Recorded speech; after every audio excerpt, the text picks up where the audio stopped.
Hacaaluu Hundeessaa. Hacee koo faarsi faarsinaan jedhaa keessa kootti na quuqaa gochi sirra raawwatamee hacee keessa koo na tuttuqaa onneen koo barnama daamee eessaanan gattaa'a goota koo kanan dhabee maqaa isaa tan dha'a.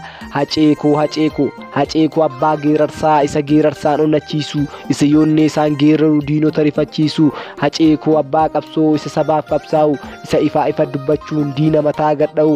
Hacee koo abbaa gargaarsaa isa lammiisaa gargaaru. Gabrummaa cabsaa acabuu kan waan jeesaan irra ce'uu cabsaa acabuu dhaloota duraan gaaga'een ammaa dhuguuf yaa'u. Baasee barachumaas waamaa har'allee garmi barkume addaggee mataa gadha'u eenyutti dhiistee deemtime addaggee mataa gadha'u eenyutti dhiistee deemtime. Ati barquu qamaadhaa isa sabaaf babbaasee yaadattuu gaafa adawaa seenaa diinni karaaraa dabse geerarsaa uttaalee karatti nuu deebisee adawaa yartuun itti uf leelliste dhiiga akka itti fidhe barifatti nuu ibsee.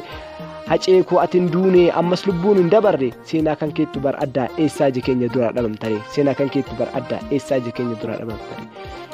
Diinni maaf dhugaa baafteef dhiiga kee lafa yaasee madaa irraan fayyine saba kan kee madeessee nuti godaannisa qabnaa kan gaafa eebbisaa kan gaafa Mustafaa kan gaafa Abdii Kobbee kan gaafa Daadhii Galaan sillee itti dabalanii yaadattuu gaafa Usmaayyoo karatti hin haftu beekaa kan galmaanni geenya kaayoo karatti hin haftu beekaa galmaanni geenya gaa'u.